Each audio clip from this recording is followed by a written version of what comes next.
नमस्कार, मैं त्रिलोकनाथ पांडे आप सभी का स्वागत करता हूं। दोस्तों, जैसा कि आप जानते हैं कि हमने निश्चित किया अर्थात हिंदी शिक्षण एवं हिंदी की हिंदी है जिंदगी समाज्ञा एवं विश्व यात्रा टाइम्स ने यह निश्चित किया है कि विद्यार्थियों के लिए भी कुछ किया जाए।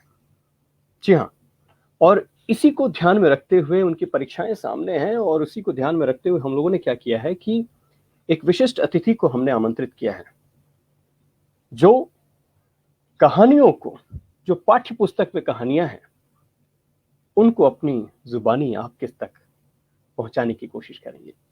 जी हाँ दोस्तों, आज हमारे साथ जुड़ी हुई हैं और अगली कड़ी तक जुड़ी रहेंगी एक ऐसी साहित्यकार, बाल साहित्यकार, जिनकी 13 से ज्यादा कहानी की किताबें निकल गई हैं और काफी प्रसिद्ध हैं। उन्होंने अंग्रेजी में पीएचडी की है, वर्तमान में उद्घोषिका हैं और ये हमारा सौभाग्य है और इस मंच का सौभाग्य है कि वो हमारे साथ जुड़ी हुई हैं।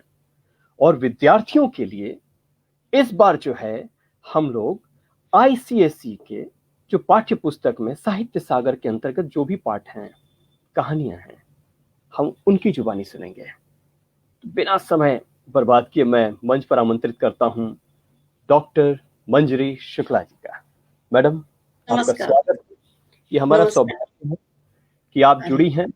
और जैसा कि हम जानते हैं कि आईसीएसई की परीक्षाएं बस आसपास में है, उसके बाद हम लोग सीबीएसई की भी जो है परीक्षाएं आ जाएंगी, शुरू हो जाएंगी। उसी को ध्यान में रखते हुए मैडम हमने ये कार्यक्रम शुरू किया और ये हमारा सौभाग्य है कि आपने ये हमारा आमंत्रण स्वीकार किया। और आज आप किस कहानी को सुनाना चाहेंगे मैम? आज सुदर्शन, जैसे कि हम लोग पहली कहानी ले रहे हैं, बात अठन्नी की। जी जी मैडम, जी। बहुत बहुत। तो बस बिना समय गंवाए दोस्तों बने रहिए सुदर्शन की कहानी, बात अठन्नी की, डॉक्टर मंजरी शुक्ला की जुबानी। तो लीजिए। धन्यवाद, धन्यवाद त्रिलोक जी। सुदर्शन के बारे में जितना कहा जाए उतना कम है।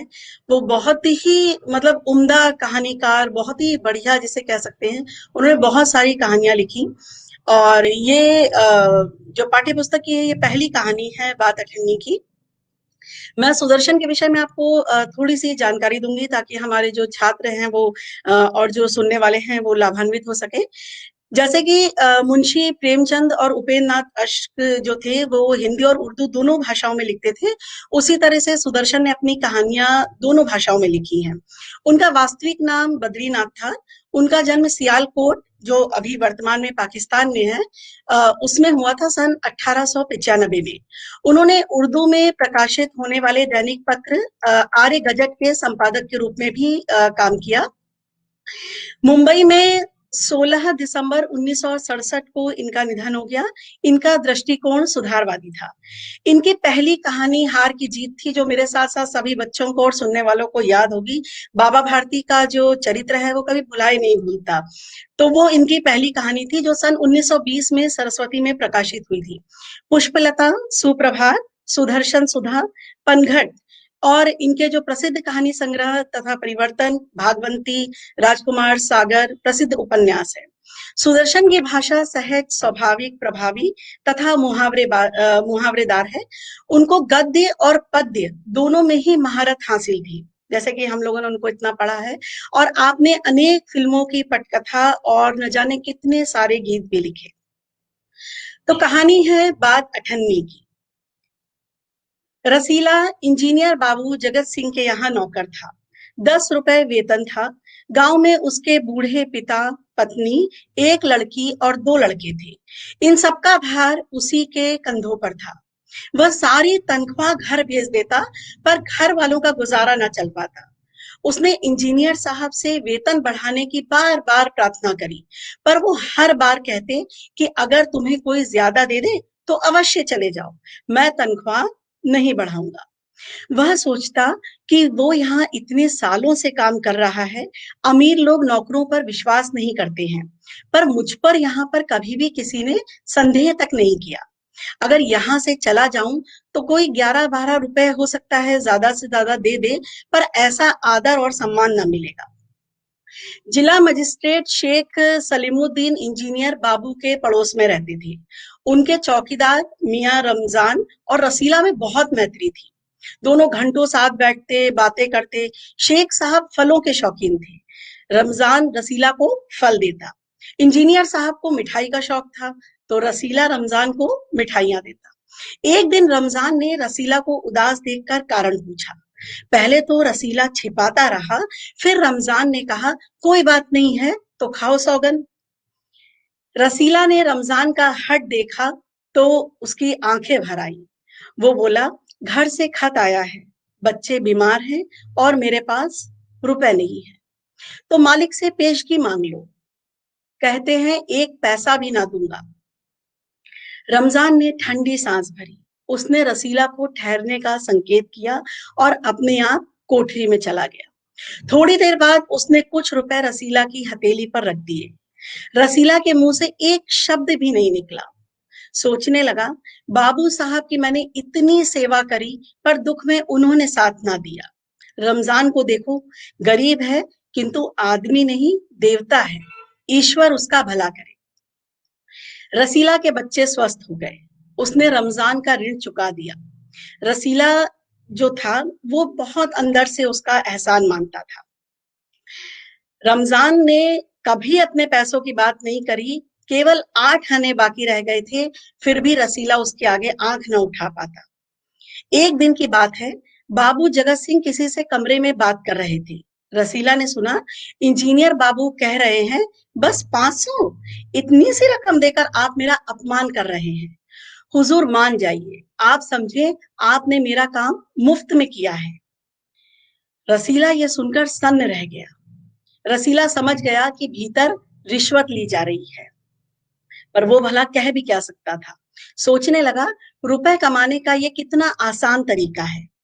मैं सारा दिन मजदूरी करता हूँ, तब महीने भर बाद मेरे हाथ में 10 रुपए आते हैं।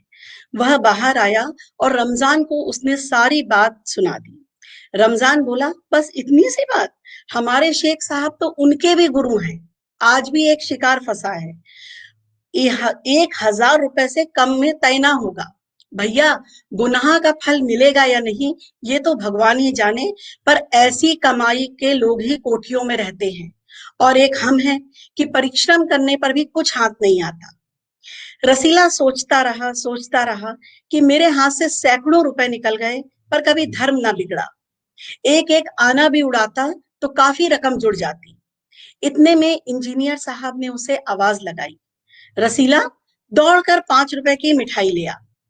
रसीला ने 4.5 रुपए की मिठाई खरीदी और रमजान को अठन्नी लौटाकर समझा कि अब मेरा कर्ज उतर गया। बाबू जगत सिंह ने मिठाई देखी तो चौंक उठे।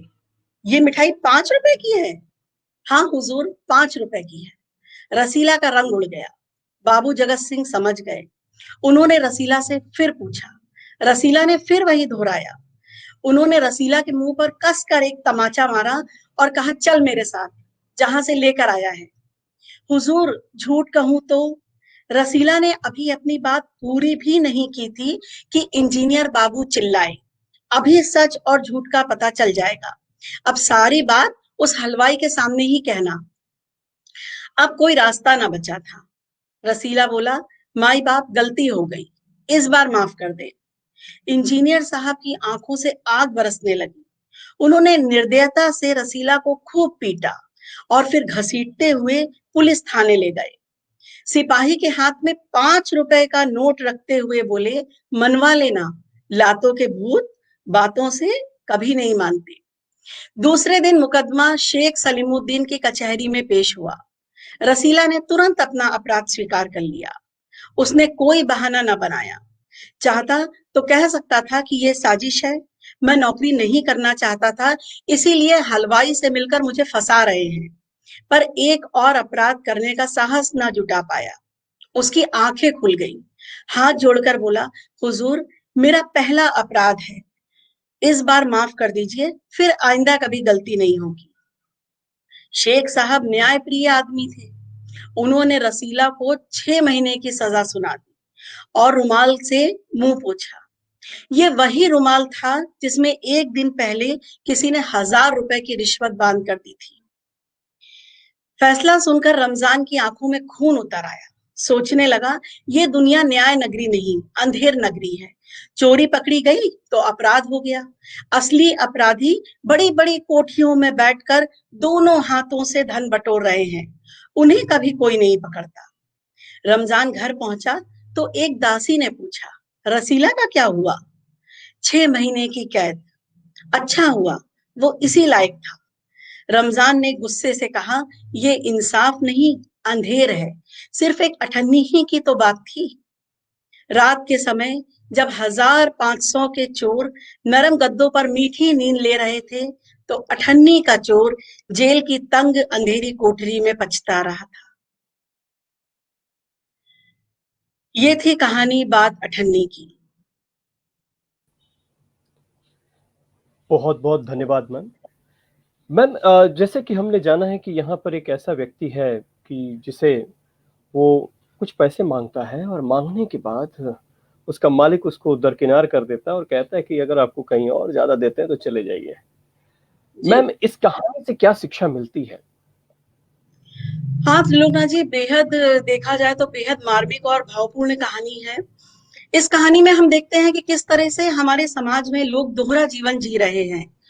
इंजीनियर और मजिस्ट्रेट दोनों ही रिश्वतखोर हैं और खुद 500 और 1000 रुपए की रिश्वत लेते हैं, पर मात्र अठन्नी के पीछे वो अपने नौकर यानी रसीला को इतनी कठोर सजा दिलवा देते हैं कि उसे बेचारे को मतलब 6 महीने तक जेल की सलाखों के पीछे रहना पड़ता है।